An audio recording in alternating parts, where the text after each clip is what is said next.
Hello, good afternoon everybody. My name is Koen Breedveld.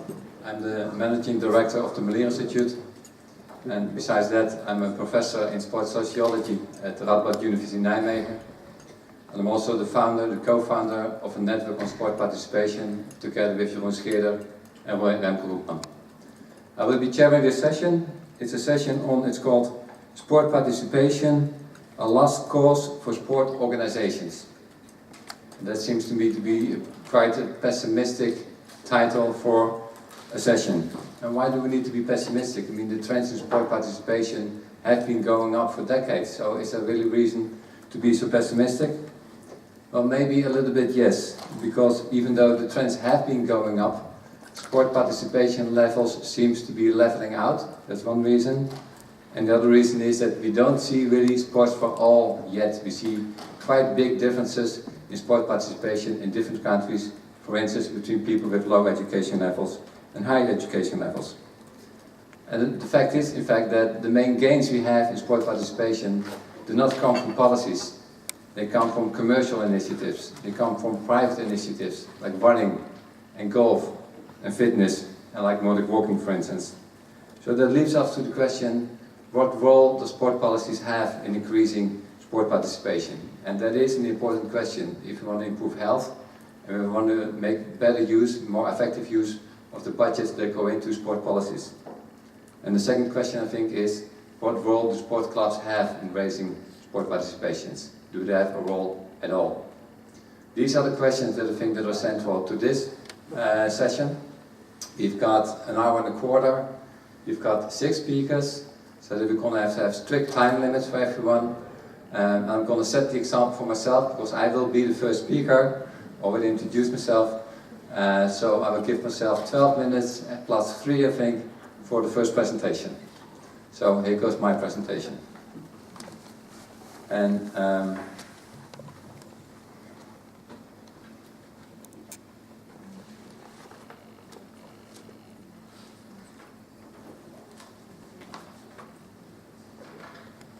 the talk that I will be giving at the start of this session will be on a realistic view on sporting events and sport participation. There we go. And it may not be really visible for you, but the guy in the grey suit over here is the mayor of Den Bosch, a small city in the Netherlands, who is, as most mayors will be at such a time, very proud to host a sporting event in his city. He is enjoying the moment utmost. This is really his moment. He's surrounded with sportsmen and he likes it very much. But of course he needs to convince his city council to actually invest in sporting events. So what does he give his city council as arguments for organizing such sporting events? He says it will bring in money because visitors will come to the city and they will spend large sums of money in the city. He says it will give exposure to our city. It will be broadcasted in many countries, and that people will recognize our city, will remember our city as a very friendly city. He will probably say it's socially very wise to invest in sporting events. It will revitalize the city, it will bring cohesion among our citizens. And finally, he will probably argue and say having sporting events will increase sporting participation levels within our local community. So, City Council, yes, we should need to invest in sporting events. Is that really true? Is it really all happening in this case? We did an evaluation on what happened in the London 2012 Games. And we didn't do the evaluation ourselves, but what we did is that we tried to bring in as much of the information that was gathered by other organizations on the effects of London 2012. And I'm going to talk here a lot about the effects of the Games in London 2012. But I think that what I'm going to say is more or less typical for most of the events, whether they are very big like London or very small like some of the local events you might have in your own local communities. So, what are the effects of those sporting events in different ways? If you look at London and the economics, I think it's fair to say that organizing the Games in London did bring economic effects for the city and for the UK as well. It's been calculated by many of the reports, 7.3 million British pounds, 160,000 labour years, and especially if you look at the fourth line, 49% of the UK inhabitants and 34% of the foreigners say that their image of UK changed to the better. And of course, that needs to translate into more visitors and more businesses coming to the UK. So yes, perhaps economically wise, the London Games did bring something for the London community and for the UK business. Talking about the Games and the social effects of it, there were about 70,000 people that volunteered in the Games, and there were 240,000 people that wanted to volunteer in the Games. So there was not enough space to host all the volunteers that applied for a volunteering job. There were 2,700 Inspire projects evaluated by the University of Utrecht, and they found out there were 10 million UK people involved in those projects. And the good news, I think, is that 78% of those projects say that they continued or will continue after the Games. 64% of the people in the UK say that the Games brought the people in their country closer together. And 26% of the people living close to the Games said that they were more satisfied with the neighborhood after the Games. And if you're wondering what happened about the other 74%, most of the other 74% were indifferent, they didn't really care about it. And the smaller than the 26% said that the neighborhood did not improve but got worse, but that was smaller than the 26%. So overall, I think you can see that the Games brought a positive social effect to the UK society. It doesn't really mean, of course, that there's nothing to be changed anymore in London. This is a photograph of the beautiful venue where they hosted the Games. But this is a photograph 200 meters away from the beautiful venue, just in one of the neighborhoods where people live, taken just at a very point in time when the Games were there. If you look at the second photo and compare it to the first photo, you can see that we still need to make big investments in the local neighborhoods where people actually live, and not just in the major events themselves. Now, what about sports? Generally, I think you can say that hosting the Games brought a lot for British grassroots sports. It brought a lot in terms of better infrastructure, it brought a lot in terms of higher budgets, it brought a lot of being able to experiment with ways to stimulate clubs to enhance sport participation, to have better knowledge, to invest in data sets, to invest in best practices.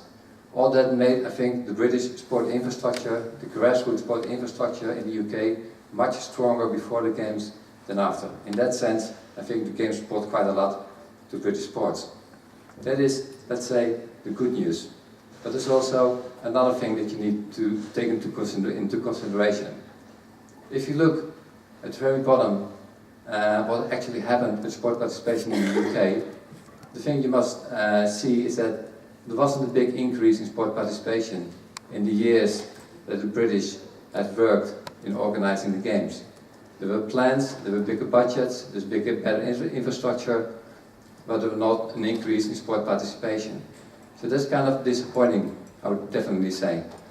If you look at some of the other figures, 21 out of 26 sport federations say that they did not witness a growth in sport participation. 80% of the clubs in 2011, a year before the Games, said, we don't see the Games as an opportunity to improve or to grow in some sense. And 3/4 of the clubs said that afterwards the government wasn't involved enough in helping them turning the Games into a success for themselves as local clubs. So yes, there were some good steps made forward through the Games, but not everything realized in the same manner. Just a general comment for those people who think that by supporting elite sports and having elite sports success, people at the grassroots level will do more sports. That's a myth. What we did is we took the high moment in time in the Netherlands when we won the most medals and looked at the numbers of memberships in the federations 8 years before and 8 years afterwards. And the high moment in swimming was 2000 when we won like 6 or 7 gold medals, unique in the Dutch history. We looked at tennis with Richard Krajicek winning in 1996. We look at volleyball in Atlanta, the golden moment of Dutch sport in this century when we won gold in volleyball. And you can see that mostly there hasn't been an increase after the golden moment in sports in those types of sports. In fact, sometimes it even went down. Volleyball got worse after winning gold than it did before that. So generally, trickle-down effects, forget about it. It's not happening. There's another speaker, I think we'll be talking about that later on. Now, thinking a little bit about why that is the case, and I'm taking here a lot of the lessons that we've learned within the Measure Group on sport participation, You must realize that whether someone sports or not is rooted in a long established habit. Established usually when he was like 5 years old, 6 years old, 7 years old, or 10 years old, in his young early years. It doesn't really change when you're 30 or 40. And you can see someone jump high or win a gold medal, but the habit itself is not going to be changing anymore. And then, whatever habit you have, it has been influenced by many factors. It has been influenced by schools. It has been influenced by parents, by families and friends. And the event is just one of those influences, and not much more. And even then, if you did succeed in changing the habits of the people, you need to change the habits into actual behavior. And between habits and actual behavior, a lot of things can go wrong. So you need to make a choice every day on what to do. And you've got so many choices to make, so many other things on offer. There's not always sport that pops up at the first. And even if you do pop up and you think you want to do sports, then you are dependent on so many others. You need infrastructure, you need clubs, you need municipalities, and you need people to do sport with. So the chance of someone ever going to do sports because of a sporting event, or because someone wins gold, is very slim at the best, I think. So the lesson learned, I think, for sporting events is sport participation. It's like sporting events are like a drop in the ocean. A drop of red paint in the ocean. And you can take a glass of red paint and put it in the ocean, but it will evaporate quickly, and you won't see any effect of it at all. You can also see it like a wrinkle. If you throw a stone in the river or a stone in the lake, it'll wrinkle for a second, but after 10 seconds the wrinkles are gone. That's the effect of sporting events on sport participation. To summarize, is there any significance of sporting events in general? And what is that significance? I would say, economically wise, yes. Most sporting events will generate revenues for their municipalities and for their countries. The big question is how much you need to invest in infrastructures to realize those return on investments. If the investments on infrastructures are low, you gain some money out of it. If that isn't the case, you lose money. Socially, yes. I think events are a chance for people to find cohesion, for people to actually connect to each other, to celebrate something, to be part of a country, part of a municipality again. The main thing is, do allow for people to participate in organizing the event. Do allow for people to actually participate in that event. Sports-wise, does sporting events help raising sport participation levels? I'd be doubtful, at the least. I don't think you can say the sporting events will help raise sport participation levels. What it can do is persuade people that are already active in sports to take up maybe a new sport, to try harder in sports, to train harder, to set a new goal for themselves. So it will enthusiase the people that were already enthusiased at the very start. It will not change a bit in raising sport participation levels. That again doesn't really, the main message that I would be getting is that even though it doesn't really raise sport participation levels, and even though you might have doubts on the economic effect sometimes, depending on the investment that you need to make, I do think the sporting events are very important for two reasons. The first reason is that it helps to get the mayor happy. It helps them to connect to the sports world, and that is important. Sporting events gives a podium, a platform to policymakers, and to be able to connect to sports, and that is important because they decide over the budgets. That's the first reason. And there's a second reason. And I think the second reason is that the sporting events are also the occasion for people within sports themselves to enjoy the sports again, to celebrate the sports, to organize something again. Organizing a sport event is like putting in new blood into the sport infrastructure. It makes people connect again within the club, within the federation. It ties the federation to the clubs and vice versa. So you need the sporting events in order to have a vital sport infrastructure with clubs and federation. That is, I think, the main gain that you get from organizing sporting events. That, I think, is my presentation, and I've got 12 minutes plus 2. I'm going to skip my questions, and if you want to address any questions to me, please do that later, because I know we've got a lot of other different speakers that are very keen on speaking. So I'm going to skip my presentation for now. You can switch the presentation if you like. And as a comment, thank you very much. as a chairman of the session, I want to call to the fore Yves Lostecque. Do I pronounce that correctly? Yves Lostecque has been head of the sport unit for 4 months. So he's very recent in his job. He used to be in the DG EJAC already for a long time, but he's head of the sport unit right now. And I think you're going to talk about the new Erasmus Plus program and the chapter on sports. Am I correct? The floor is yours.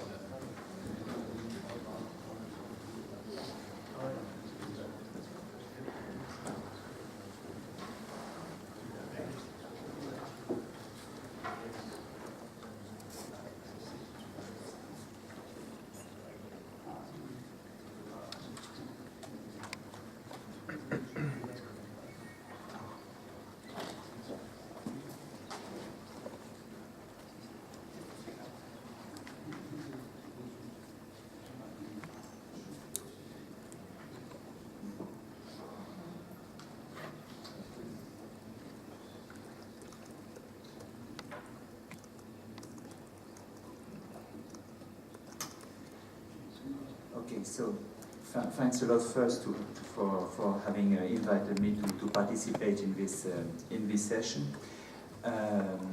As the chairman of this session mentioned, I'm a newcomer in this position because I have been nominated in this position of the head of the sport unit in the European Commission 5 months ago. So I'm very pleased to participate in this session. My predecessor used to come, and I think it's a very good tradition. I have been invited today to speak about the new program Erasmus Plus, and in particular the sport chapter of this program.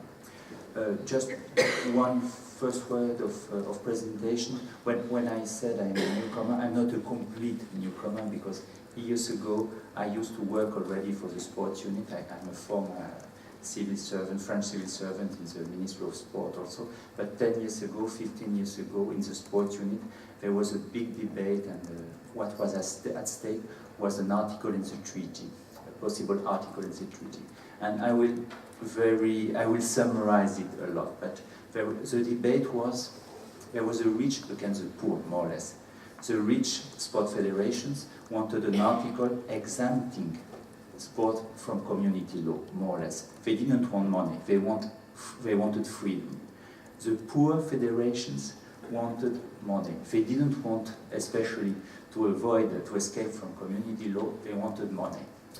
And this was a debate. It's really a summary. So 10 years later, we are in a situation where, at the end, the poor federation, or the poor part of the sport family has won, because we have an article in the treaty which gives no exemption, no exception to community law. So the community law applies to everybody, to sport, but also to other people, as far as free movement is concerned, as far as I don't know, right of people, fundamental right, competition is concerned. But there is an article allowing the community, allowing the Commission to give financial support to the sport, and this was precisely what a number of grassroots organizations were asking 10, 15 years ago.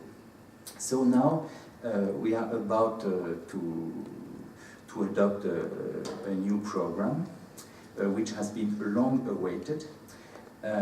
This program is not yet adopted. We are in the final step of the negotiations. Some of you are maybe experts in this interinstitutional fields, but more or less the structure of the program is adopted. We know exactly what will be in the program. It will be a broad program covering education, training, youth and sport. What is not 100% finalized is the budget, because we will be dependent on the final package which will be agreed between the two institutions, and depending on the final package, education, youth, sport will have their part of the general budget. So concerning these future programs, it doesn't come from nothing, because in the past years, We already had some budgets at community level. These were voted by the parliament, and it was what we named preparatory actions. Preparatory actions to a sport program, more or less. This was the idea. And in this framework, we already financed projects in the field of anti-doping, in governance in sport, health protection. This year, we will have the financing of traditional sport and games. So this has been prepared through these preparatory actions, and so this has prepared a new chapter of sport. I told some words about this just before the meeting, but there were, there was a debate 2 years ago. Some people from the sport family asked for a specific program for sport. At the end, it will not be the case. Sport will be a part of the general Erasmus Plus program. And I think, at the end, it has been a very good choice and a very good approach for sport. Because maybe some of you are aware of that, but one of the policies which will benefit from major increase in the European Union in the future financial perspectives is education. So, thanks to this link, sport will benefit from some amount of money sport wouldn't have got with an autonomous program. So at the end, it was a very good thing to be linked to education and training. This future program will cover 7 years, so support, financial support, is now secured for these 7 years.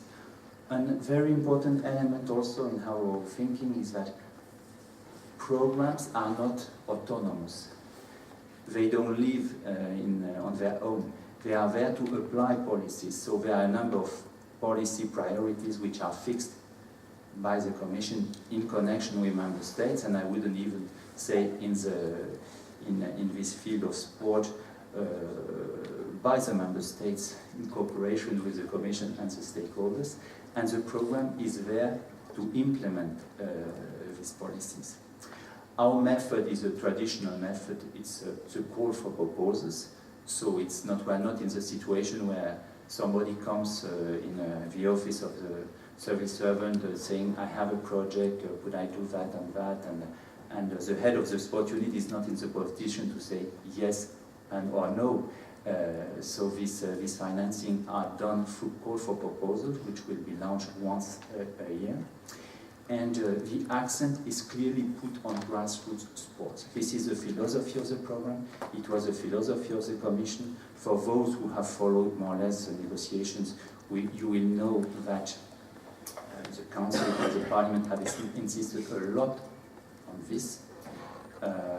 And in the final phase of the preparation, we are putting criteria in order to ensure that the grassroots sports will be the main beneficiaries of the program. What are the objectives? In general terms, you have then on the slide to tackle threats to sports such as doping, match fixing, violence, racism and intolerance, to support good governance in sport and dual careers of athletes, and to promote social inclusion, equal opportunities and health-enhancing physical activity, HEPA, for increased participation in sport and volunteering activities in sport. How will we reach these objectives? We will have 4 instruments. The most important of them is the support to collaborative partnerships. It's the financing of projects in one of the fields I mentioned before. So I would say 80% of the money will go on this support for projects. And there are even 4 other fields. One is the support of events, European sport events. One is the support of the strengthening of the evidence base for policy making, basically studies or reports, research. And one is a dialogue with relevant European stakeholders, so the European Sport Forum, maybe our future European Week for Sport. And there is a 5th category, which is a bit apart, is presidency events.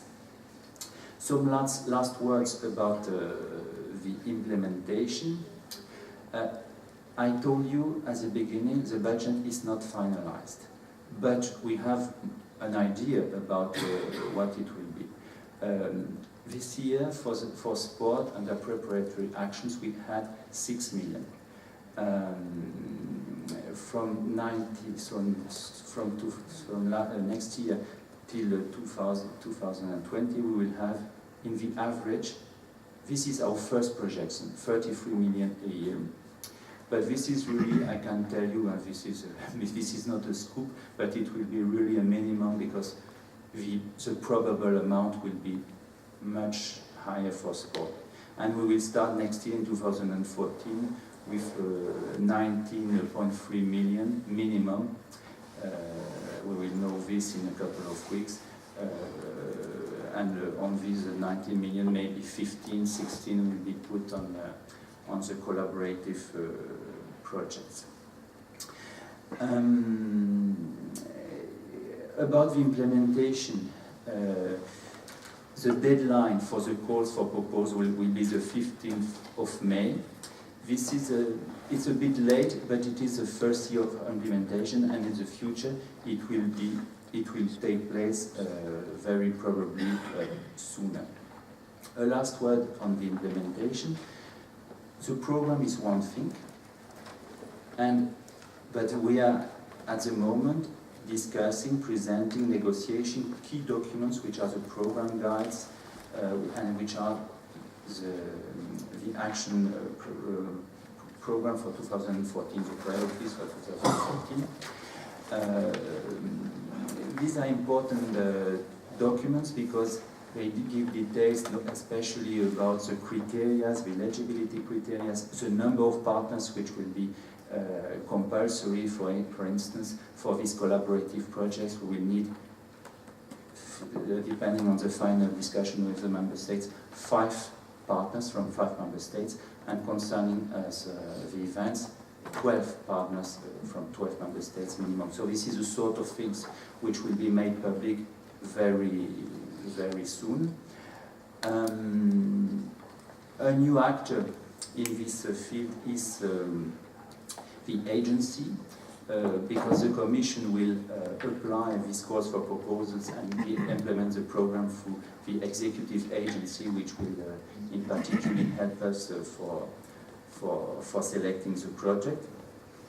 So this is more or less what I wanted to say. I will not be too long. Just to finish, one word on the present situation. So you know more or less the background. You know what will be the situation next year. Maybe one information I can already give you for the near future.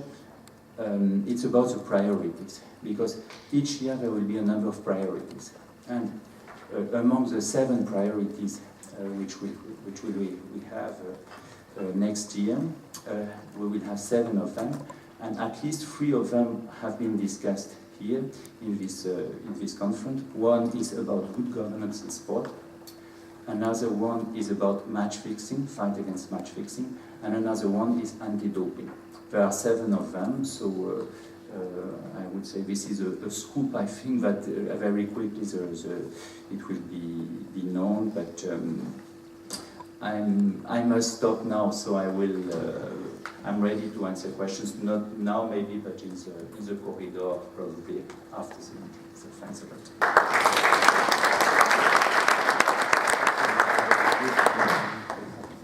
Okay, thank you, Mr. Lostecque, in giving us the first overview of the policies of the EU concerning sports for the next couple of years. I do hope we got some time left at the end of the session to ask some questions to you, not in the corridors but also centrally. The next speaker will be Hanne Vandermeerschen. Hanne, if you come up. Hanne is a PhD student at the University of Leuven. She's in her 3rd year, and she does a PhD study on the sport participation of the underprivileged. Hanne, up to you.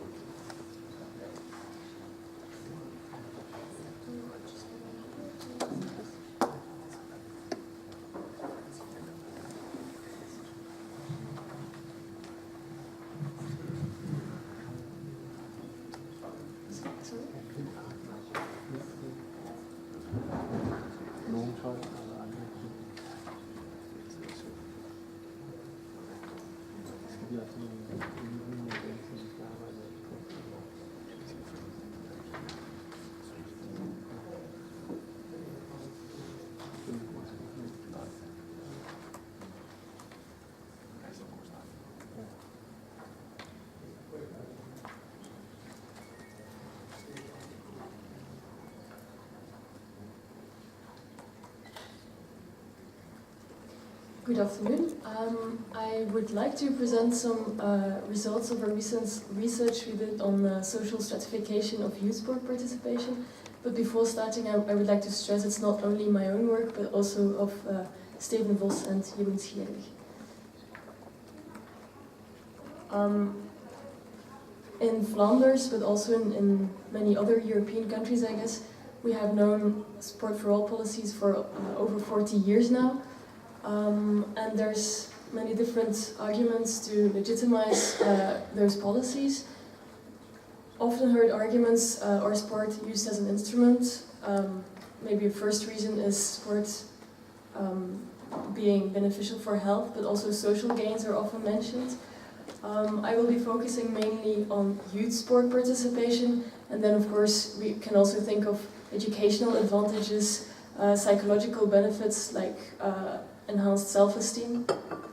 But apart from sport as an instrument, we can also consider sport as a social right. This has been recognized in official documents such as the European Sports for All Charter, also giving governments a task actually to facilitate sports and to make people, to give people the possibility to take up their right. My main question here was actually, now that we already have for several decades those sport for all policies, how are we actually evolving over time? Has adolescents' participation in organized sports democratized during last decades? So what we were doing is actually a comparison over time with a focus on adolescents, secondary school students, so from 13 to 18 years old, looking at club sport participation, and the data are on Flanders, so the northern part of Belgium. Before starting the research, we had a look at previous finding from the literature, and in a few words, it has been found that there are still gender differences, with women being, or girls being less likely to participate in sports, especially club sports, but that differences would be diminishing. There's also been a negative effect of age reported, so the older adolescents get, the less likely they are to participate in sport. And also socioeconomic status is often reported as an important factor, but there the findings are somewhat ambivalent. Probably the context also plays a role. A more organized context leads to more differences according to socioeconomic status in terms of participation. But to my surprise, I found that there are rather little studies comparing sport participation and the social stratification of it over time. And the studies that I could find have quite contradictory findings. The data we have used are based on a study called Movement Activities in Flanders. It was actually started up in the end of the 60s. And from then on, every 10 years, students in secondary school are asked about their sports participation and also their parents. So there was a survey in 69, 79, 89, etc. But for this study, to be sure of comparability, we will only use the study of 89, 99 and 2009. So first schools were sampled, and then among those schools, students were selected. The method of analysis I used is some type of logistic regression, but I won't go into detail on it now. The dependent variable was club participation, so it's a yes or no variable. Either an adolescent participates in club sport or not, and the period of reference is 12 months. So the variables I looked at to see the evolution of social stratification or gender, age, the socioeconomic status of the family, and that was based on the education of the parents combined with their social professional status. I also looked at the current sports participation of the parents, so whether or not at least one of the parents is currently involved in sports. And also the club experience of the parents, have they at some point in their life, be it now or earlier, be involved in club sport, and also the degree of urbanization of the place the adolescent was living. Some general figures, the general evolution we could see, so the red gives you the overall evolution of all adolescents, the blue for those who are active in sports. But for both we can see that between 89 and 99 there was an increase in sports participation and club sport participation, but this increase did not continue in 2009. There was rather a small drop. So looking at the results for social stratification, the results are expressed in odds ratios. That actually means that if you have a number lower than 1, it means that you're less likely to participate. If you have a number higher than 1, then you're more likely to participate.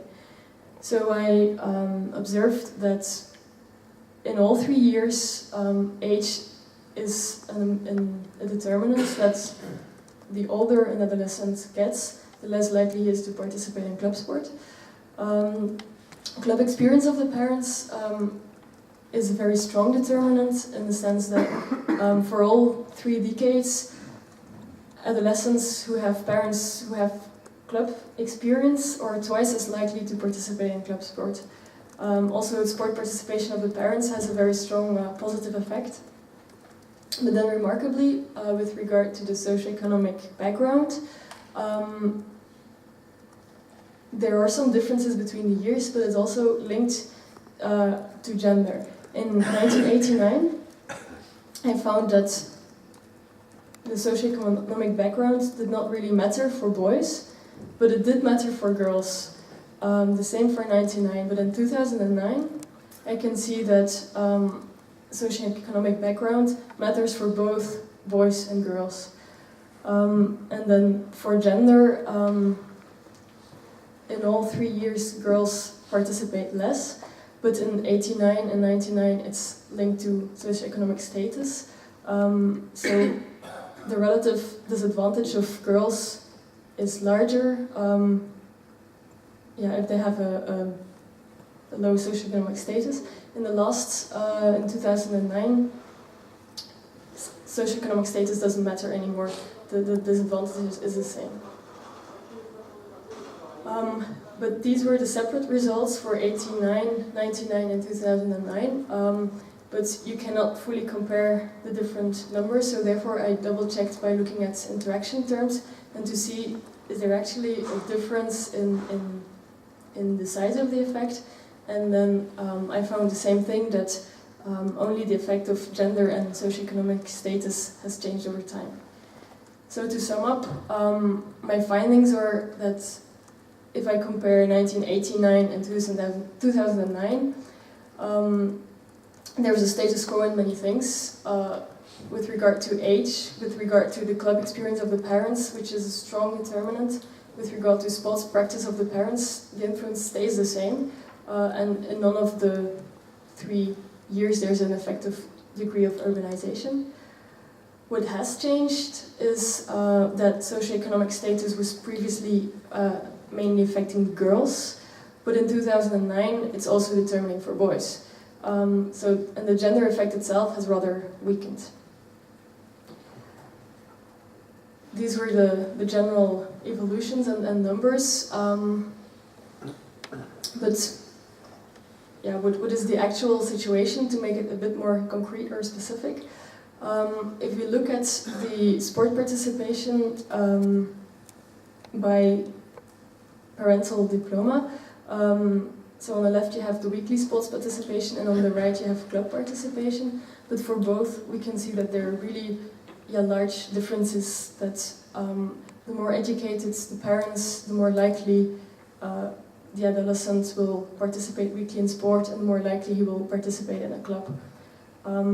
I think, like for example, looking at club participation, 42% participating with parents of primary education, compared to 58% with parents of university education. I think it's fair to say that these are rather big differences.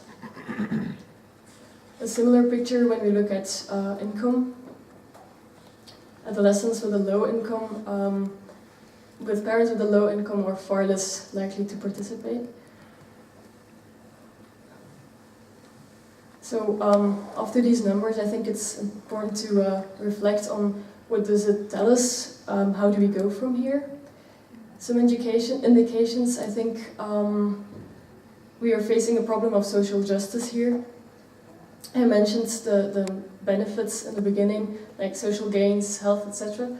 But that does mean that there is a large group of adolescents who do not have access to those benefits. And it's actually those adolescents who are already more prone to health problems or to social exclusion who also here do not get to benefit from it. There might also be a scarring effect in the sense that if you participate in adolescence in sports, you're more likely to participate in adulthood as well. So if they miss out during adolescence, they're likely to also miss out in adulthood. Then the last one, the Matthew effect, it means that those who already have get more in this context. Sport is heavily subsidized, but if it's only the better off participating in the sports and using the infrastructure, the financial means go to those who are already better off.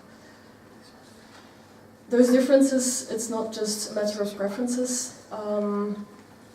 There are some structural, institutional inclusion and exclusion mechanism at work. I think there is still at this moment, though there is some research, some knowledge available, there is still more need for qualitative research to actually understand what is going on and how we can explain those differences. I was saying that there's a problem of social justice that is, if you look at it from a societal perspective, but also if you look at it from the perspective of clubs, I think there is a problem that they're missing out on a lot of potential members, children or adolescents who could be a member but who at this time don't find a way.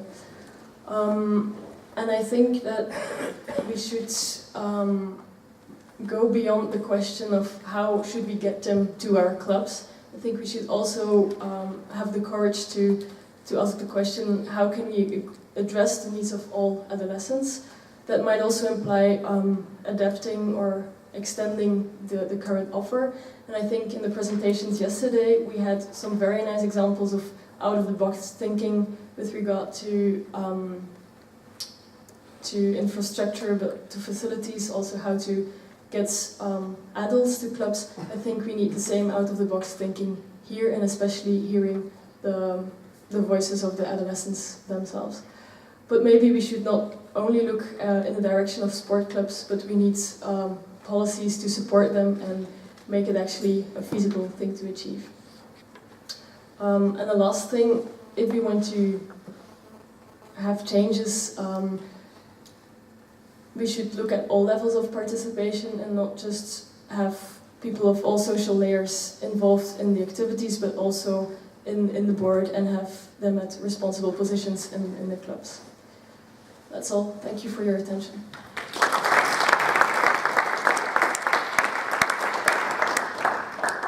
Thank you, Hanne, for showing us that we don't have yet sports for all, and we're not moving in the right direction in some sentences, but also for pointing us to some of the possible solutions. Thank you very much. The next speaker will be Steve Greenfield. He will present the paper that he wrote together with Guy Osborn. Both are at the University of Westminster, and Steve will be talking about the dangers of over-regulating sport and thereby hurting sport participation, damaging sport participation. Yeah, up to you.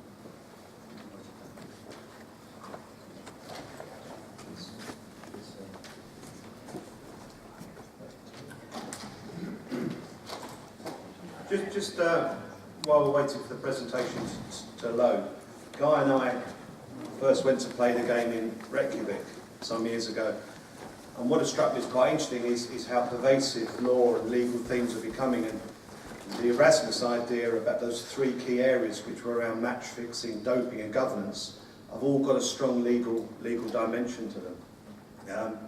So it seems that the law is becoming far more important. What we're interested in is trying to understand how law affects and influences sport, not just in perhaps the most obvious ways, but in a host of different ways.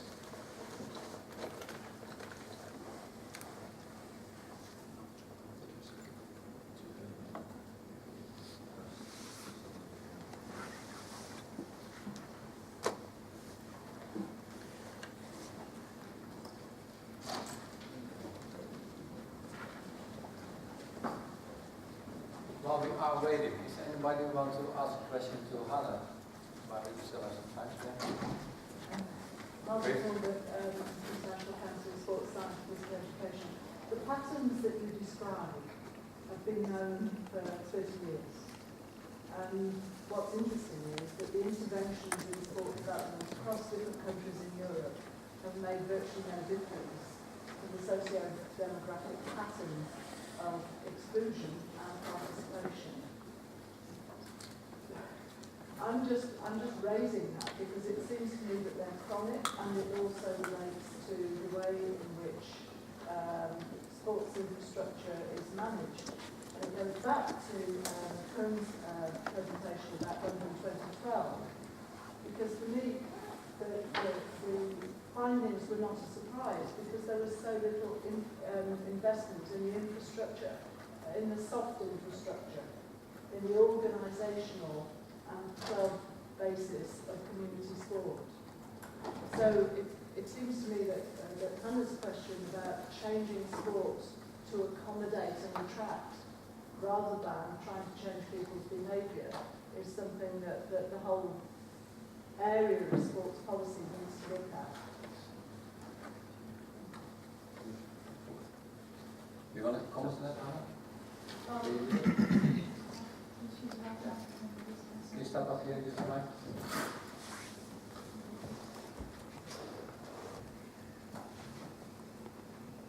Maybe it's a pessimistic answer I'll give, but I think that part of it will indeed be chronic and remain chronic, I'm afraid, because sport is not an island, but it's part of broader society, and it also indicates that we have just many cleavages in society as a whole, and within sports we will never manage to solve that all. But that doesn't mean that we should not care, and it doesn't mean that we should not do anything about it. And I think that indeed for targeting it, for doing something about it, we need some new ways of thinking and not pointing the finger, but I think partnerships will be very important in that, in using knowledge from different areas, from people who know how to work with adolescents who are more difficult to achieve, and combine that knowledge with sport knowledge, and sport clubs might also be a suggestion to get some improvement. Okay, thank you very much for that. Steve, are you? Yeah, we're ready to go, yeah. Yeah? Okay, well, after you then. I'll speak a bit quicker. Okay. Okay, we'll skip through that one. So what we're looking at is the intersection of law with sport, and you can look at it at three particular levels. And the most obvious one that lawyers are most comfortable with is looking around deciding cases that seem to create new liability. And there's two examples on there. One is a rugby referee who was found liable for carelessly refereeing a rugby match, which resulted in a catastrophic injury. The second one, Mountford, is an interesting one, which was a schoolmaster playing an overage player in a game who caused an injury to another player. Now these, you might call them sports law, but they're really just cases around carelessness applied in a sporting context.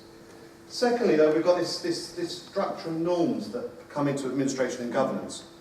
And a really good example of this is the disciplinary processes that the Rugby Football Union has. And it almost has like a parallel legal system in operation, with rules of evidence, with penalties, and it's almost running in parallel. But what we're interested in is this third one, this shift in perception about the law. So how people think about law that changes the way that they behave. So not the cases and not the structures, but how law is altering behaviours. Far less obvious. And if we look at, certainly in the UK, what's happened, we've had the whole development of the child protection agenda because of child abuse and criminal prosecutions. We then had this incredibly strong piece of legislation that was born out of the tragedy of 2 murders, which ended up with an incredible level of vetting and barring of individuals who are going to be volunteers in sport. We've also got this increasing imposition of a range of policies through national governing bodies. And volunteering has become heavily bureaucratised. So to volunteer means a commitment not just in terms of time, but to go through processes. So are we seeing some sort of effect on participation? What we're interested in here is people being concerned about litigation. People changing their behaviour because they are worried about being sued. And this came from a study in Australia. It involves school teachers. And I think we would argue that school teachers are more protected because of the environment than people who are working in sports clubs. They're less isolated, they have more support, they have better processes. But this came out that many of the teachers perceive themselves to be vulnerable to litigation in the event of injury. So if teachers perceive themselves to be vulnerable to litigation, what about people who are working as volunteers in sports clubs? Particularly coaches, who are often working on their own and less well trained than teachers.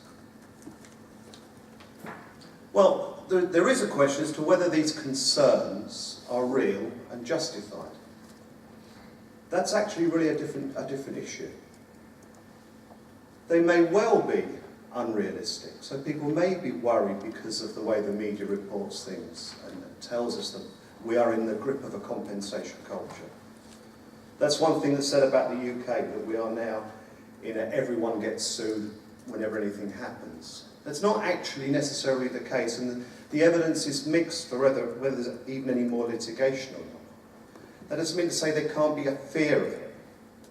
So it can be unrealistic, and it may not actually take place, the litigation, but you can still change your behaviour because you're fearful of it. You only have to look at some of the reporting in the papers to see that there appears to be this idea that we are in this grip of an Americanisation of our litigation. So as soon as there's an injury, someone will sue. So you can become fearful of that, even though it's not the reality. What we know is this is mainly this type of this idea about it was originally called litigophobia, and it then morphed into fear of litigation, and it's now termed concerns about litigation. Fear of litigation suggests some dysfunctional thinking. So concerns is a more generic term, that we are concerned about litigation and being on the end of it. It's mainly come out of work with physicians in America and how they developed preventative practices. So you become concerned about what the consequences of your actions may be. So you develop preventative work. Now, in the context of the medical profession, it might be excessive record keeping, it might be ordering additional things like x-rays, just to make sure that there is no room for any doubt. So you go beyond normal professional practices. There's an issue around personal frustration and annoyance. So you become concerned about, you start to become more concerned about your worries about litigation than you do about other things. So you become frustrated by it. You also change the way that you behave. So you change how you deal with your patients. You might not want to take on patients who you perceive to be difficult. Now, if you translate some of those things into a sporting context, for youth sport, again, you may not be particularly innovative in your training or your practice, because you may think, well, what happens if I try something that's a bit different and someone gets hurt? You are frustrated, annoyed with perhaps with parents or with children, and you change the way you deal with them. So you perhaps can't deal with them how you might want to. That ties very much into the child protection agenda. So, for example, one of the recommendations that you would have as a coach or a manager of a side is you should never be alone with a child in a car. So does that mean you can't drop the child off at home? So you'd have to wait with the child for a parent to come and collect them. So you change the way you actually behave and relate to the children, and possibly to parents in the context of youth sport. I think this is a really interesting idea here about Scandinavia and how perhaps it's different from the UK.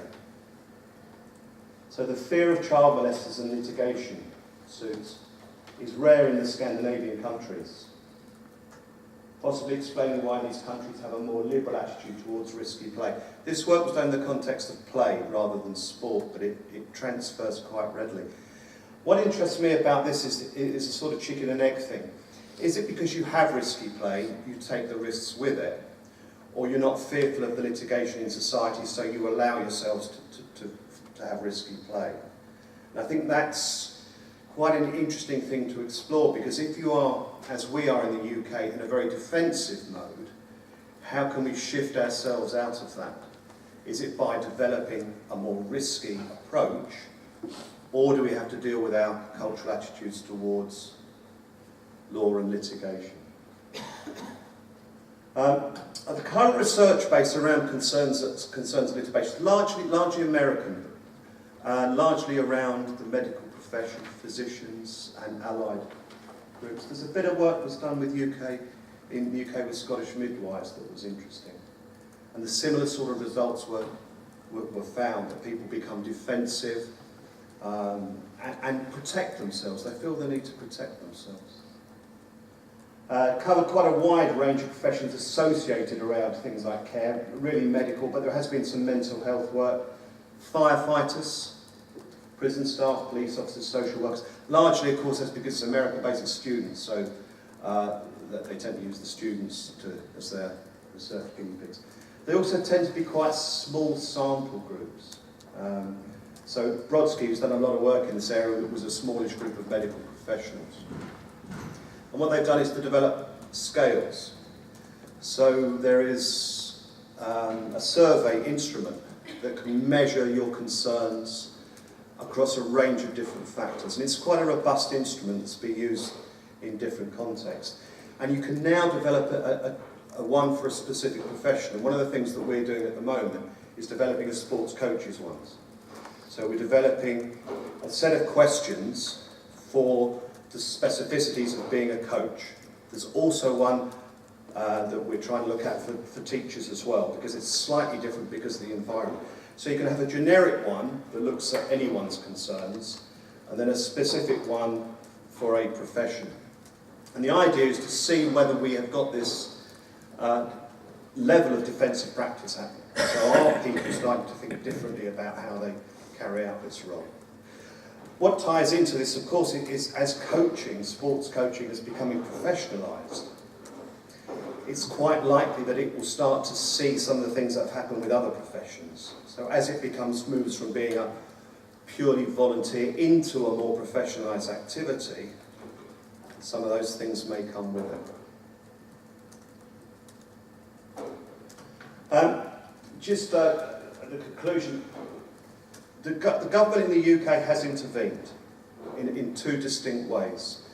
It allows a court to take into account the activity when it's looking at a case of negligence. So it may decide that the activity itself provides some sort of defence. Now you think that would be positive for sport, but there's not a lot of litigation. The other thing that the government is looking at is how litigation is funded. And one of the claims is that since we've moved into a conditional fee arrangement that's more akin to the United States, we've had more litigation.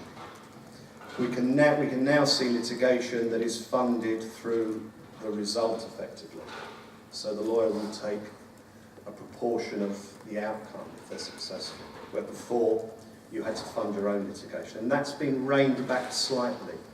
So the government is concerned, but it's not sure if there is more litigation or not. So it's in a slightly odd position.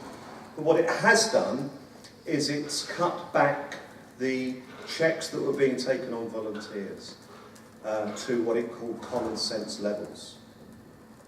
So what I think we need to do is to understand how these concerns, do they exist, is the first thing. And there are examples that we can find from some of the bigger surveys around volunteers and sports clubs that it does get mentioned. But nobody has specifically set out to find it. So, does it exist? And what's the consequences of it? What does it actually mean to your practices and how you behave and how you relate to the children? And then the most important thing, if we identify it and we understand how it's working, how do you combat it? And it's really about education and putting on things like workshops to explain to coaches that actually you're not going to be sued. There's very little litigation. And you have to be careless. You have to be negligent in order to be liable. And to actually start to combat this general fear that the media has largely spread, and it's very newsworthy. There was one recently of it's a very sad instance of a man who injured himself, was paralysed, throwing a Wellington boot at an event, and he sued the organisers of the event. And this was heralded as this, you know, man throwing welly wants compensation. It was very newsworthy, very tragic. He didn't win because they weren't shown to have been careless in the organisation of the event. Yet, when you read the original article, you'd have thought, here's another example of our compensation culture. So, I think the most important thing is to find out what's happening, and that's the research that needs to be done.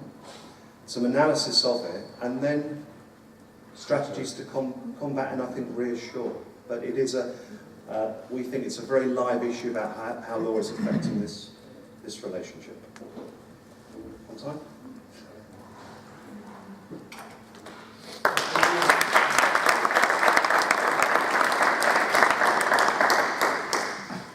Okay, thank you, Steve, for giving the talk so calmly after all the hassles, and thank you, of course, for the organization to handle that problem so professionally. Well done. The next speaker will be from the Danish Institute of Sport Studies. It will be Trygve Buch. Sorry for pronunciation. Well, you can say what your name correctly is. And he will be bringing us back to the subject of events and the trickling down effects, I guess. Yeah.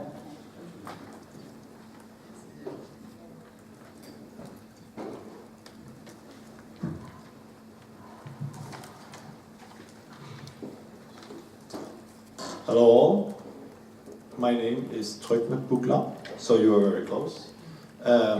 Thank you for giving the floor to me.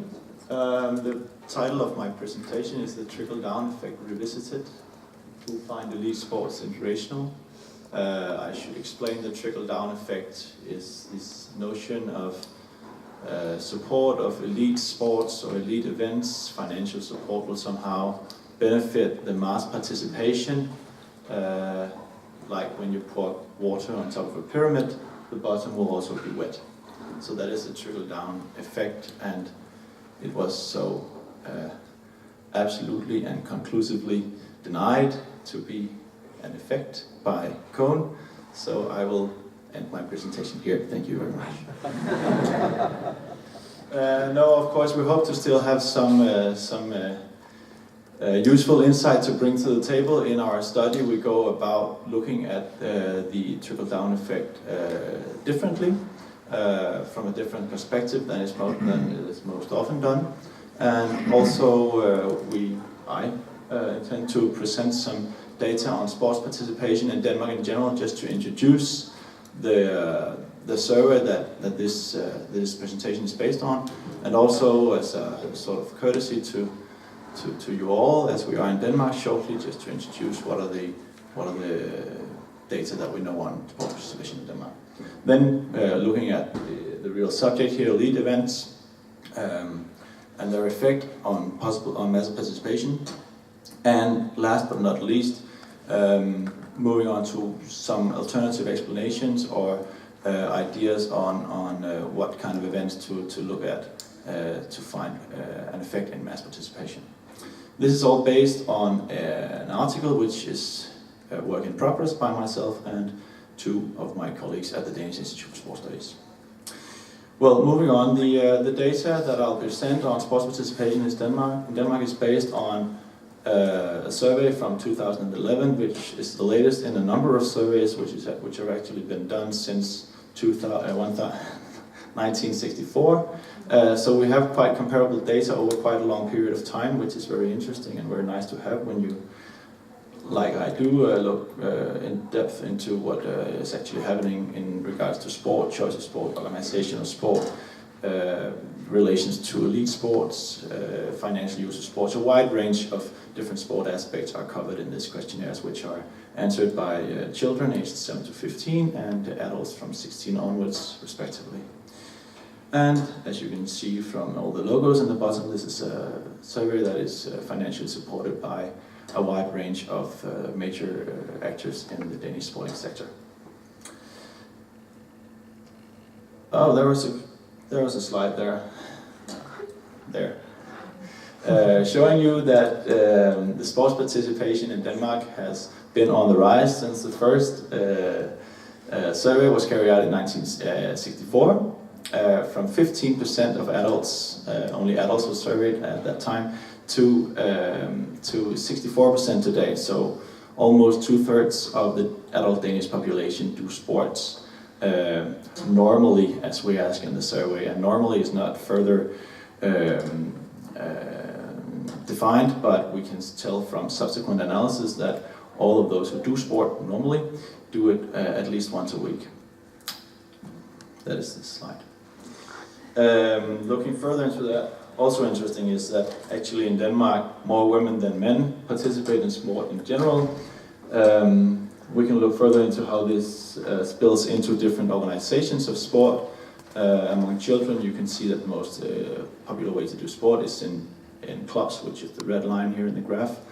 And then as people grow older, they are more inclined to do sport on their own or in commercial centers, most notably fitness centers, which is very popular among people in their 20s, very popular among women especially.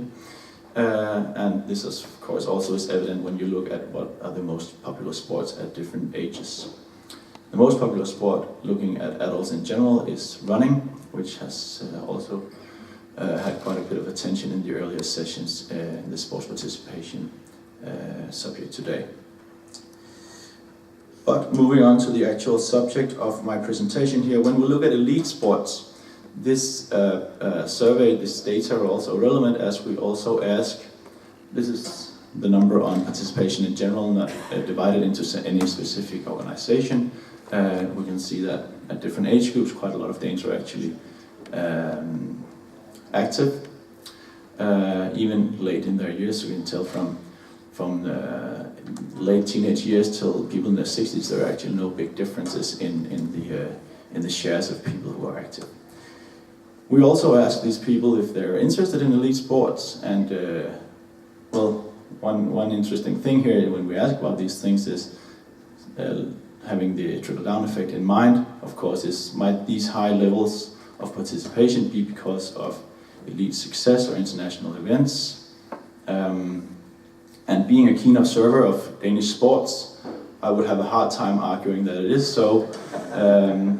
Often you are depressed watching the Danish national football team, for instance, failing in their efforts to qualify for World Cups and such.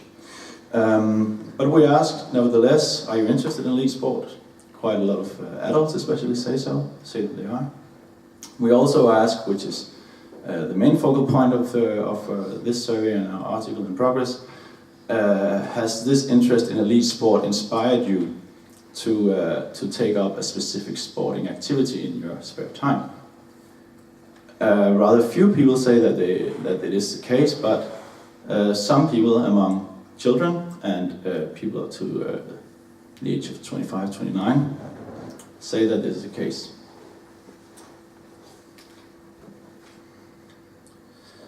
So we look further into what is going on in this group. We look at who they are specifically. They're mostly boys and men, aged 7 to 29. With girls and women, it is only teenagers actually who tend to say yes when we ask if sports stars in the media have contributed to that choice of specific sport. So that is a short answer actually to the question in the title of my presentation. We can look further into what kind of sports do they do, those who are the most inclined to be inspired by sporting stars. And we will see that a number of sports are overrepresented compared to the share of people who are inspired by elite stars, regardless of activity.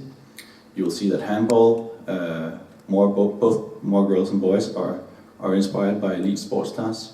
In table tennis, fewer girls but more boys are inspired by elite sports stars. And also in another popular Danish sport, football, more girls and boys are inspired. So to sum up, where we are right now in the work in progress is that you actually get an idea of maybe not a widespread and maybe not a very evident effect, but some groups at certain ages say that they are inspired in certain sports. Small groups, but nevertheless it is an effect that some claim to be in place. However, these effects are very dubious. They're short term, as Koen has also mentioned and underlined, and when we do our further analysis, which are going on as it is right now, we can see that actually what is really at stake here is media coverage of certain sports. And then there again is an autocorrelation effect, which popular sports in the country will generate more media coverage of this certain sport, and maybe more people saying that it's because of the media, of the sports stars in the media, that they're actually doing the sport, but it was the other way around. So there are problems in the causality or proving causality. This is done, or trying to prove causality is often done and has notably been done by fellow de Boscher in a Belgian study, by looking at achievements by a certain group of sports stars from a certain country and the possible effect it might have a year later or 2 years later or 5 years later on the membership numbers within that certain sport, and those effects are very hard to prove.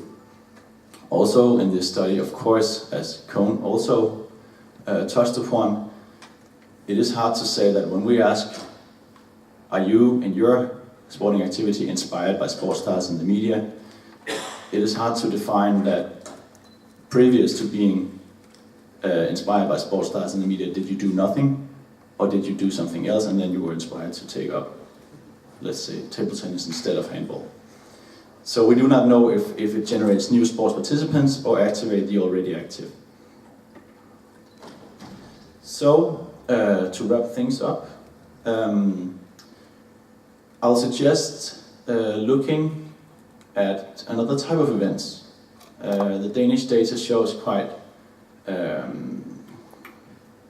distinctly, quite obviously, that another thing is at stake here. That another angle might be interesting to take into consideration. That is inspiration and motivation from another kind of events, from mass events, which are not necessarily focused on elite sports, might incorporate elite sports, but are actually activating masses rather than turning masses into mass spectators.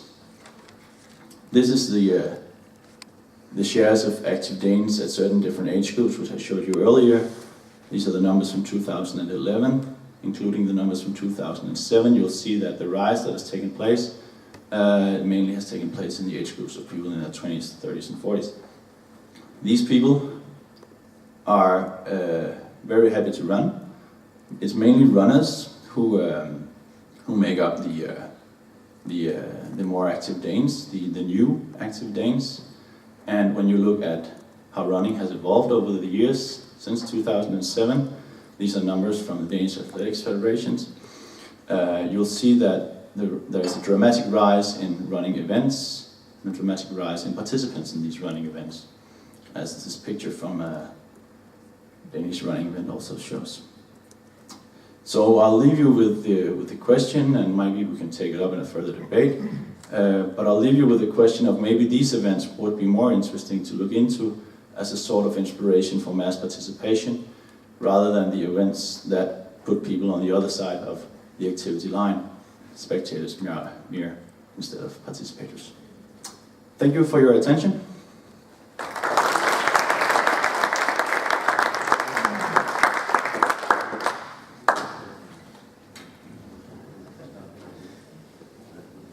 Thank you very much, Trygve, Buch, Laub. I think we got a new concept. It's not trickling down, but trickling sideways, mass events.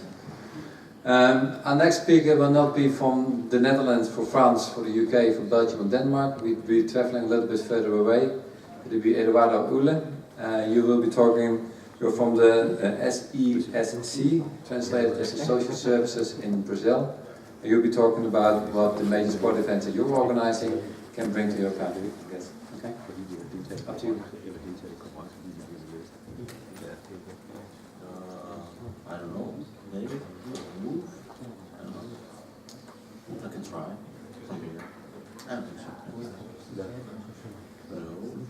Yeah, it's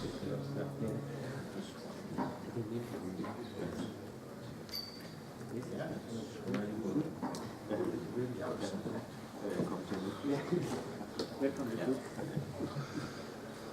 So hello, good night or good afternoon for us. I'm Eduardo from Brazil. I'm here to talk a little bit about my presentation is going along. Please stop. Does we have a pause button here? I will not talk that fast. Well, I'm here to represent a company which is called SESC in Brazil, and we had a Move Brazil initiative, which is we try to put more people to move actually. Well, but who we are as SESC, as I told you, is the Social Service of Commerce. We are founded in the 40s. We are funded by the commerce and service sectors to provide to, now I'm getting it, yes, to provide for the workers social welfare and to enhance the quality of life and to provide cultural development. We are a private institution, we have national scope, and we are a non-profit organization. As you can see, we put ourselves in between sectors. We are kind of a private, but with public interests, and as we are a non-profit, we relate also with the third sector. That said, I'm still getting used to it. Just for you to have a quick look, this is São Paulo, seen from the top, and we'll show you 5 facilities that we have there, but actually we have 12. And inside those facilities, we do a lot of stuff that's not only sports. Just for you to have a quick look, the main areas of our action. We go from tourism to dentist to culture to plays, and also the physical and sportive development, as we say. And that's the part that I'm here to represent. Well, so that said, what was the scenario in Brazil when we first thought about the Move Brazil initiative? As was said here already, we had the UN Charter for Sport for All, and in Brazil, since 1988, the Constitution says that sport and leisure are social rights by law, but yet it's written, but we still can't provide it to everybody. There's huge gaps in the population. We don't have some good numbers as Denmark has, actually. And together with that, and I think it's a lot of countries have that also, we have an increase of sedentary life and obesity. But we are also living the sports decade, so people are very, sports is at stake now, everybody talks about it. And together with that, as we are an institution with international relations, we could see some movements appearing in the world. So we could see now a move here from ISCA, that which wants to put 100 million more Europeans active by 2020. We are also aware about the Let's Move movement from Michelle Obama, which is a fight against child obesity. And we are also a part of the Design to Move movement, together with the ASCM, the IXP, and also Nike, and a lot of different players also. So in that scenario, having these mega events in Brazil, we thought maybe we should try to get some of that attention towards sports participation. And then we start thinking about the Move Brazil initiative. At first, it is an attempt to increase the number of Brazilians practicing sports until 2016, focusing on their well-being and social development. So we are not talking about elite sports here. We are talking actually sport in a broader sense. We are talking about participation, we are talking about fitness, we are talking about movement, we are not talking only about club sports. Well, this task is very big, we cannot do it alone, so we start partnering up. First, I told you before, it's ISCA, which has the EU campaign here. We are also partnering with the NGO formed by former athletes and athletes that are still playing. And each one have their participation in our campaign. Also the Public Olympic Authority, which is responsible for the legacy from the mega events, mainly the Olympics. YMCA, which is an international brand that has a lot of fitness centers in Brazil, but also internationally. And finally, both ministries, Ministry of Sports and Ministry of Health. I think a lot of people said here that sports participation is good because it can improve health. You can spend less money in health if you have an active population. And finally, that's us, SESC. We are hosting the Secretariat, the National Secretariat for the Move Brazil.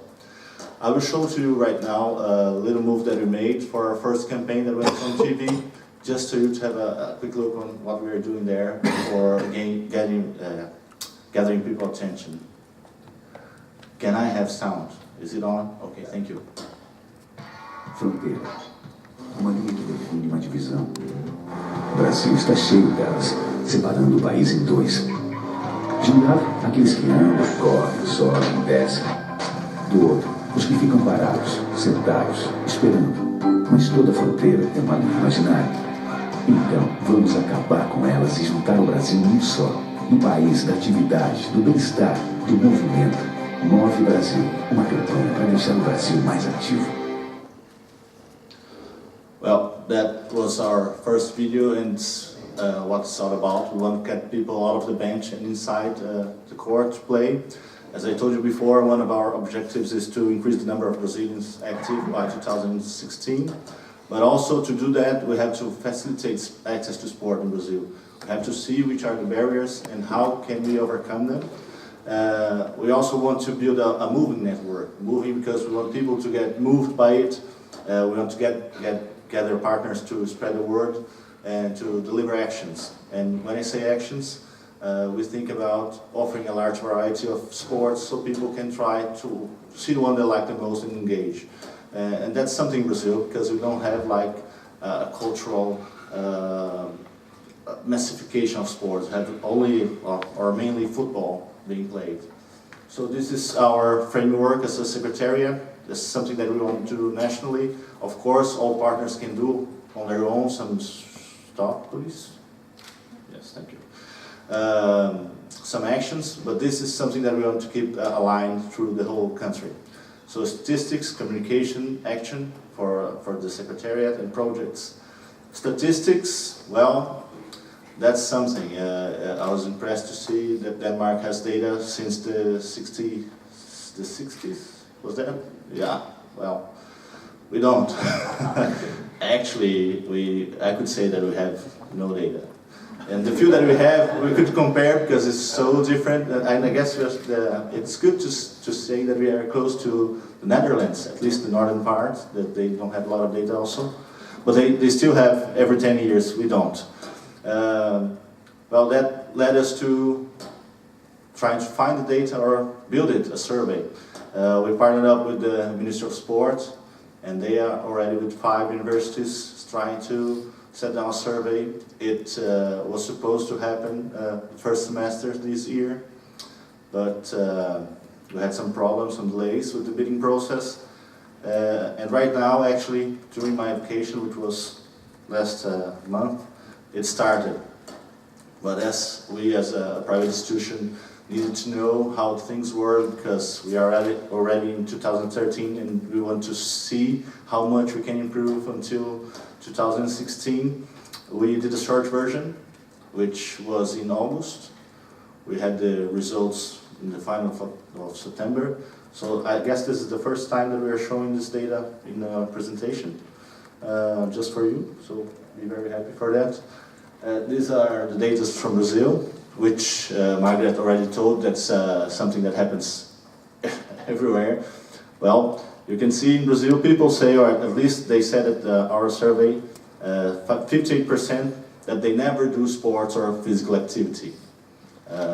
If you split that in men and women, they would say that women, 71% say they never do sports, never. It's not rarely, it's not at least 3 times a month, it's never. So, yeah. And if you go by age, you can see that it's decreasing. This list gets up a little bit with 45 to 69, 59, and as well educated we are, the more opportunities maybe we have, or the more engaged we are in sports practicing. So this is the number. It's a little bit bigger, the survey, but that's what I could arrange for you today. I'll just wait for the picture. Okay. So the other part of our strategy or our framework is to raise attention towards sports participation, towards its benefits and how people can access it. And we're doing that through campaigning or advertising and through social media action. Actually, we think that it's better to have the social media as a partner to engage people, to enroll people into play, than to have it as an enemy. This is something that we're doing on Facebook, like some posts where people can share and say, oh, look, your tennis shoes is missing you. Please try to find it and run a little. This is a little bit of what we have done regarding how to gather people's attention. We have our website, we have our Facebook page, but we are also going through different medias, like the newspaper, the radio, and also on TV. Am I running too fast, people? Okay, thank you. Am I? Oh. So the Secretariat action, we are not going to the street to offer people activities. We are trying more to have some partners. It is an open campaign. I showed you 7, but we want to be more. We want everybody to become a part. We want actually people to commit to the campaign and see if they can move others. We want to build an active network. We want to share knowledge, to see what is working with the partners in other parts of the country, in other states, in order to share it and make it work. We are already interfacing with 2 campaigns, the Now We Move campaign and also the Design to Move movement, but as soon as we know that there's others out there, we want to know what they're doing, what are the right paths, the wrong paths, so we don't have to do it again and again. Well, about projects, we are trying to develop 4 different projects. One regarding schools. We just had a data coming, this was last year, that 30% of Brazilian public schools don't have space for physical activity or physical education, so that's a lot. And we're trying to find in which way we can help to deliver physical activity to the schools. Also, as we are a work-related company, we also think about how can we improve movement among the employees. So we know that there are a lot of good examples. We can just say easily Google is a good example. We know that not everybody can be Google, but they can actually provide sports refund that they can do. They can also try to use the running movement that everybody's running and foster some running groups or even some team sports among the employees. That we have done a lot in our company. About Move Community, well, in Brazil, I don't know if you have that picture, but some might say that streets of Brazil are dangerous. But I'm 33 years old and I grew up in the streets, like playing. And I think we should have this space again as a playing park. People should be able. I learned football at the streets. I learned volleyball also at the streets. I learned a lot of things in the streets. So I think that we just have to regain that space, and we have to put the public space to a better use. We have to occupy them. Sometimes in Brazil we have public spaces, but they are abandoned or we don't have activity there. We are not a lot involved in the volunteering world. We don't have a lot of that in Brazil, as you do have here, as I've heard from the UK or even in Denmark. And finally, well, there's the Move Brazil Week, which is a week where we want to be loud about our message, we want to be loud about our campaign, we want to show everybody what we are doing, and we want to offer a lot of activities so people can engage and can actually know new ways of practicing sports or move their bodies, so they can find one and engage. So this is briefly what it was. Move Brazil was held in September also. It was our first edition. We had it all over Brazil, not in every city, but all over, every state.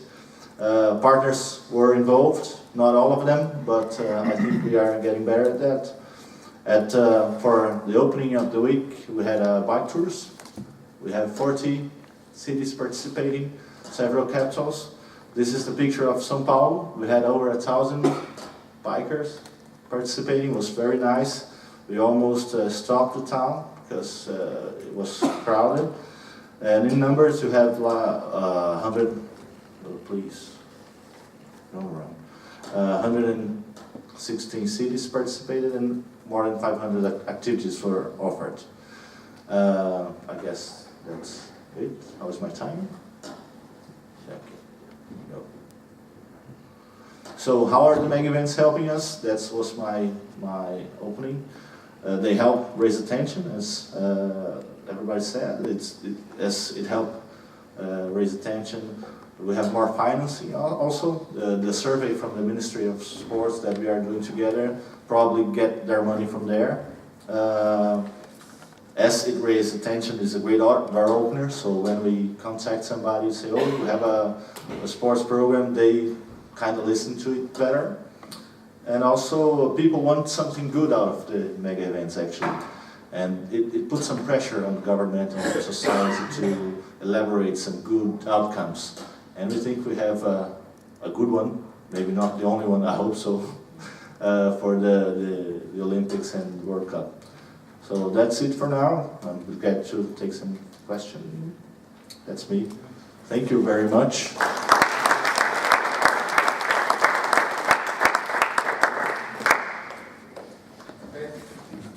Thank you very much, Eduardo. If the other speakers would come to the fore now, we've got some time for questions. Thank you very much for that. I think you've got some intriguing years coming up. And I would be very grateful if you would have the Brazils move into other sports than football, please. Could you arrange that? Good. Yeah.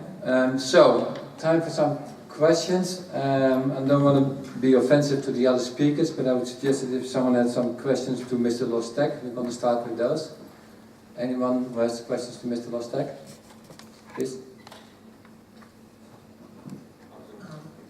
My name is Koen from BIDC, Austria. So we were also successful in the preparatory actions twice.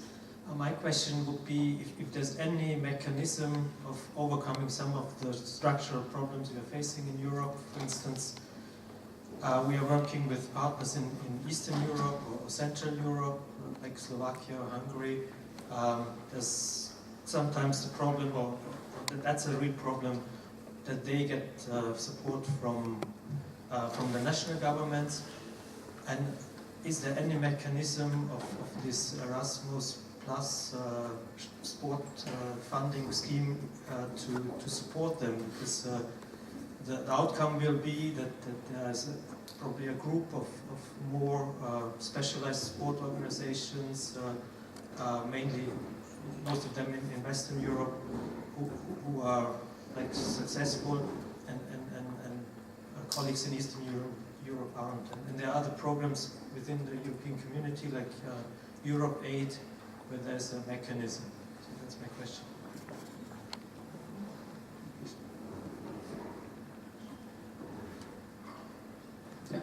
Okay, that's an important question for sport, because in sport we have no tradition compared to our colleagues of education, youth who are used to organize some networkings and to also create mechanisms to allow easier participation from new member states and things like that. So in sport for the moment we are nowhere, of course, because it's the first year of implementation of the new program. But of course, what we are going to do in the future will go in this sense. First of all, we are we are going to plan now regularly information sessions for our future partners, of our stakeholders. One of them, one very important one, will take place in Brussels in February under the presidency of our commissioner, and 400 partner organizations will be invited. This will be the first example of things which will be done also developed in the future. Another thing is that our colleagues in education or youth used to organize also some sort of training for potential applicants or stakeholders, in particular from those from the member states who are not used to take part in our program. So this is something we are also, it's too soon now, but we are going to work very hard on it now, and not to be too long. So we are fully aware of your concern, and we are going to take it on board. The last thing I will say, we are going to do so also because it's a political concern for us, and we are asked to do so.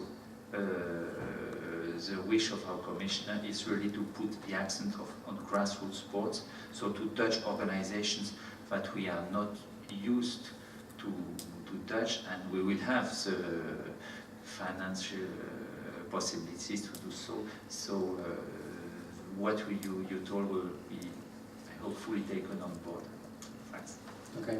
Any other questions on the sport program from the EU? Yes.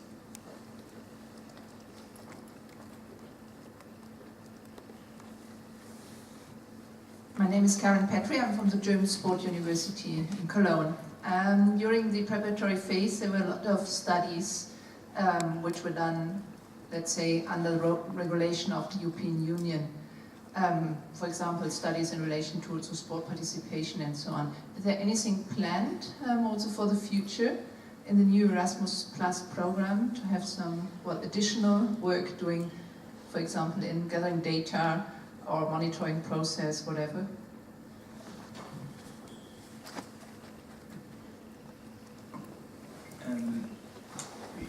The answer is yes. As I told you just in my presentation, but I was of course very short, there are 4 pillars, 4.5 in our new program in terms of possibility of actions. The main pillar will be about collaborative projects, because it will be 80% more or less of our financing. Another pillar is about events, but the third pillar is about reports, research, and things like that, corresponding on, and this is a link between the program and the policy, corresponding to our main political objectives. So this is also something we are going to develop in the coming month. We are going to launch a number of studies, so some of them directly by the Commission, some of them through our executive agency. I cannot be more precise, because you can understand that we are in a 2-month period where everything is going to be finalized. We have ideas, we have clear ideas in mind, we have suggestions on the table, and now the member states are discussing, and it will be stabilized. The program should be formally adopted in mid-December, and at the same time all the documents detailing these sorts of things. So the answer is yes on the principle, and on the details I think I cannot say more today. Any other final question on the principles, not on the details? No? Any questions to the other speakers?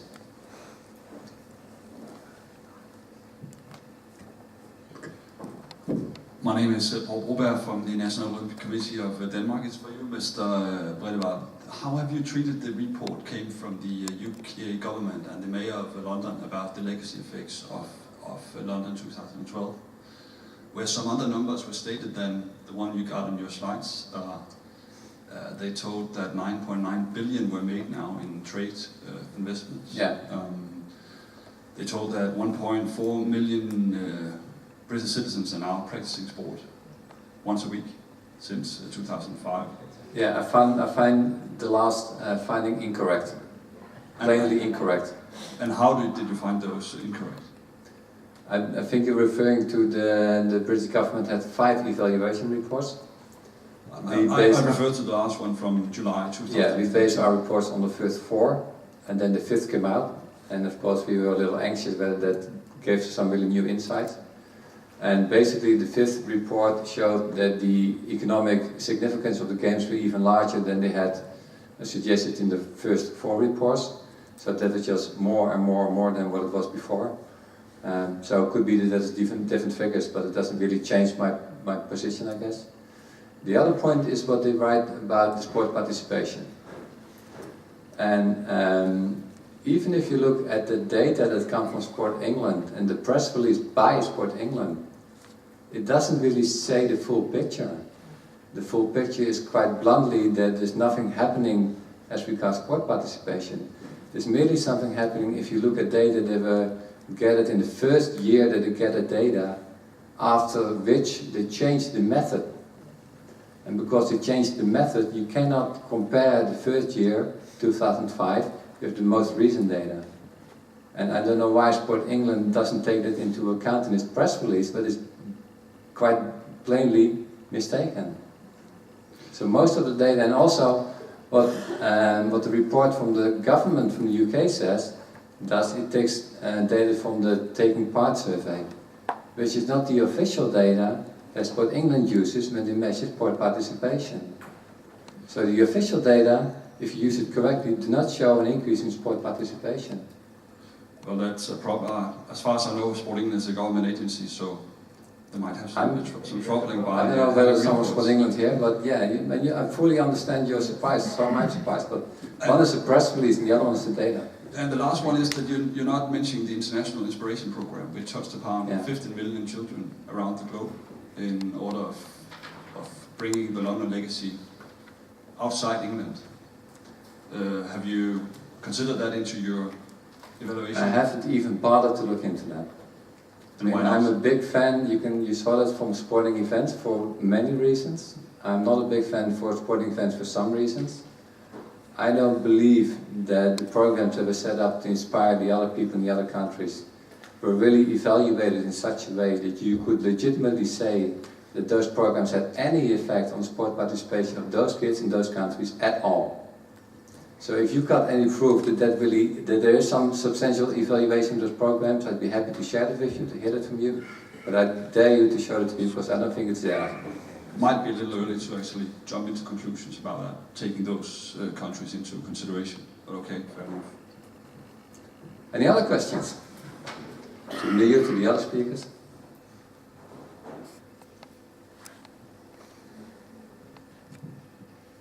Thank you. I'll just point out again that sometimes when we talk about the UK, it's England. I come from Scotland, and we get the figures differently. That's still the UK, isn't it? Yes, I know, but the figures are not gathered for Scotland. It's separately done, and it would get very upset. Right. But I agree completely with your conclusions on the participation.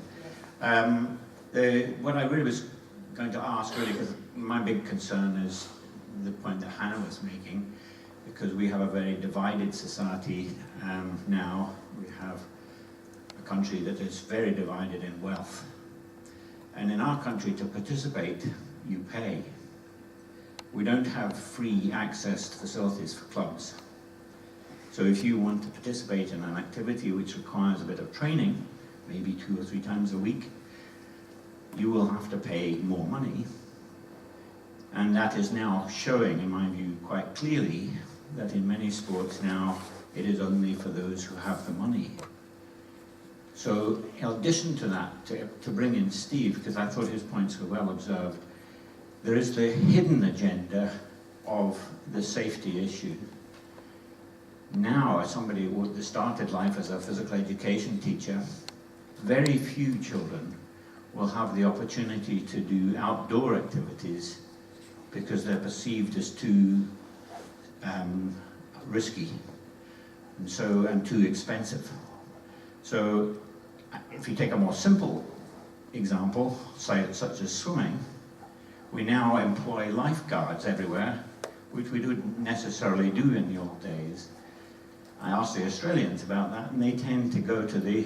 Can you please ask your question now? Really the issue I'm really getting to is the hidden agenda of safety, in the end, the authorities, do they make it too safe? I think there's a question to Hanne and to Steve. Steve, you want to go first? Well, I think the case that came out last week was to do with local authority liability for swimming lessons, which are part of the national curriculum, and that was to do with them outsourcing it to a private company. And it'll be interesting to see what the effect of that judgment is. And I think it is interesting that we have become far too focused on what is safe, without having any understanding of what it means if we go beyond safe. And it's the wrong construction of safe, I think. And it's becoming a legal construction of safe, which is not a real construction. So I think you're absolutely right. Hanne, maybe?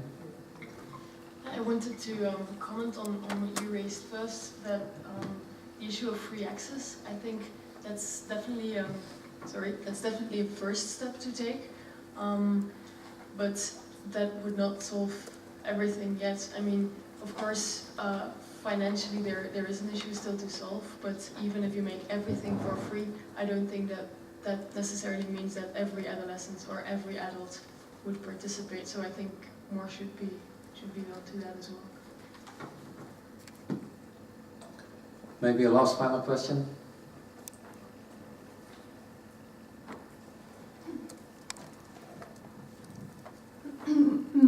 Maja Pilgaard from the Danish Institute for Sports Studies. My question is for Mr. Breedveld, maybe also for Mr. Buch. Now that you very clearly cancelled the idea of a trickle-down effect, what are the lessons to learn from that? Should we stop believing that sport mega events could have an effect, or have we just not found the right methods yet to benefit from the sport mega events? Or is Mr. Breedveld's work worth nothing from the beginning? So let's start. I think that what the analysis show is that if you really want to benefit from a sporting success somehow, you need to put in quite a lot of energy on forehand and afterwards. And only if you can put in so much energy. For instance, the Dutch baseball team won the gold medal at the World Championships. That was extraordinary, and they had the most beautiful plans to try to get some grassroots participation out of that, and so far never realized. And that, I think it is, besides from the reason I already gave, is that you actually have to make a program as a follow-up to these kind of sporting successes if you want to take advantage of that in terms of grassroots sports. So you can, sure, same goes for the events. If Brazil is now trying to raise the sport level participations, you need big programs that have started like 4 or 5 years ago, and even those are not a promise that you will raise sport participation levels as the UK shows. So you need a lot of investments in infrastructure and programs in order to realize those effects. Maybe last comment. We did see sometimes that successes in elite sports have an effect on sport participation. And that is usually the case if you've got a very new sport that isn't broadcasted that often. And in those circumstances, like for instance when Anton Geesink, the Dutch guy, in Tokyo, when judo was for the first time on the Olympic program, in Tokyo, he won gold in judo. This was exceptional. It was a sport that nobody practiced besides Anton Geesink in the Netherlands at that time. Such a sport benefited from the fact that he won gold. But for sports that are already broadcasted quite often, get a lot of attention, it's hard to raise an effect on that. You want to comment on that? Trygve? Well, just briefly, I can only agree with what you said, and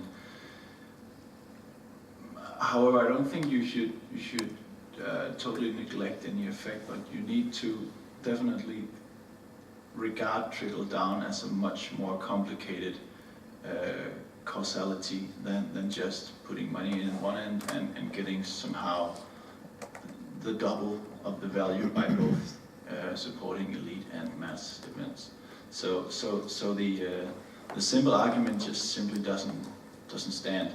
But then again, there is, as Eduardo also somehow touched in his presentation, there are wider perspectives to take into considerations, for instance, the political awareness or susceptibility to fund sport at a wider, more different projects within sports. When you have these events, Brazil is lifted by some sort of